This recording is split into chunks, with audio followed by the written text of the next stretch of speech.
একই মামলার একই ধরনের আসামিদের মধ্য থেকে 8 জন বেকসুর খালাস হয়, আর একজন হাফেজে কোরআনের শুধু দণ্ড না, জেল না, তাকে ফাঁসির আদেশ দেওয়া হয়।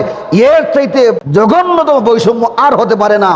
এই রকম বৈষম্য যদি হয় তাহলে মনে রাখেন 5 আগস্টের আগে কত বড় ক্ষমতাশীল এক সরকার ছিল। 17 বছর যারা দাপটের সাথে রাজত্ব করেছে তাদেরকেও পালাইতে হয়েছে, তোমাদেরকেও সেই পথেই পালাইতে বাধ্য করা হবে ইনশাআল্লাহ। কারণ এই দেশের জনগণ যখন বিগড়ে যায় তখন কাউকে আর মানতে রাজি হয় না। এজন্য গোটা বাংলাদেশে আজ জুমার নামাজের পরে বিক্ষোভ মিছিল হবে, বায়তুল মুকাররমে হবে, সিলেটে হবে, চট্টগ্রামে হবে, যশোরে হবে, সারা বাংলাদেশে হবে। যদি এই হাফেজ কোরআনকে নিঃশর্ত মুক্তি না দেওয়া হয় তাহলে গোটা বাংলাদেশে এমন আগুন জ্বলবে, গোটা রাষ্ট্রযন্ত্রকে অচল করে দেওয়ার জন্য উলামায়ে কেরাম ঐক্যবদ্ধ হয়েছেন। এখান থেকে যদি শিক্ষা গ্রহণ না করো, 5 আগস্টের কাহিনী থেকে, ইয়েজিদের বাহিনীর পতন থেকে, তাদের এই নির্লজ্জ ইতিহাস থেকে যদি শিক্ষা গ্রহণ না করো তাহলে বলবো তোমরা অন্ধ হয়ে গিয়েছো। এজন্য আমরা দাবি জানাতে চাই বর্তমান সরকারকে, যদি আপনাদের অগোচরে কোনো হিন্দুত্ববাদী হিন্দু একটা বিচারক এই রায় দিয়েছে, তার কোনো নতুন এজেন্ডা থেকে থাকে, আমরা বলবো রাষ্ট্রের ভিতরে আরেক রাষ্ট্র তারা কায়েম করতে চায়, ইসকনেরা বাংলাদেশে হিন্দুত্ববাদ প্রতিষ্ঠা করতে চায়। এদেরকে এখনো যদি টুটি চেপে না ধরা হয় তাহলে এক সময় তারা স্বায়ত্ত শাসনের ওই চৈতালির মুখে যে আহ্বান এসেছে এইরকম আরেকটা রাষ্ট্র কায়েম করতে চাইবে। এই জন্য বাংলাদেশের স্বাধীনতা সার্বভৌমত্ব রক্ষার জন্য হলেও কমপক্ষে এইখানে ইসকনদেরকে থামিয়ে দিতে হবে, এই মামলায় তাদেরকে পরাজিত করে দিতে হবে, একেবারে শূন্য হাতে ওদেরকে ফিরিয়ে দিতে হবে। আল্লাহ পাক রব্বুল আলামিন আমাদের রাষ্ট্রযন্ত্রকে প্রধানমন্ত্রী থেকে নিয়ে প্রশাসনে যারা আছেন সকলকে এই সত্য বুঝার, অনুধাবন করার, এই রাষ্ট্রের সার্বভৌমত্ব রক্ষা করার, ন্যায় এবং ইনসাফ এবং বৈষম্যহীন রাষ্ট্র যে স্বপ্ন আমরা লালন করেছি, যার জন্য আন্দোলন করেছি, জান দিয়েছি, প্রাণ দিয়েছি, সেই স্বপ্ন বাস্তবায়নের তৌফিক নসিব করুন সকলে বলি আমিন। ওয়া আখিরু দাওয়ানা আলহামদুলিল্লাহি রাব্বিল আলামিন। আমরা প্রত্যেকেই সারেকা সূরাতে মুকাদ্দাস কালামা পড়ে নেই। এই কারণে আমরা বলতে চাই হুসাইন রাদিয়াল্লাহু তাআলা এই কাহিনী, এটা আমাদের জন্য শিক্ষা। তিনি পরাজিত হন নাই, তিনি আদর্শিকভাবে বিজয়ী হয়েছেন। যে কারণে দুনিয়াতে হাজার হাজার হুসাইনের নাম পাওয়া যায়। আমার নাম হুসাইন আহমদ। কেন? কারণ হুসাইন রাদিয়াল্লাহুর প্রতি ভালোবাসা আছে বলেই আমার গার্জিয়ানরা আমার নাম হুসাইন রেখেছে। দুনিয়াতে কারো নাম এজিদ পাইবেন না, কারণ এজিদের প্রতি এমন ঘৃণা এবং ভর্ৎসনা নাজিল হয়েছে, কেউ কারো নাম এজিদ রাখতে চায় না।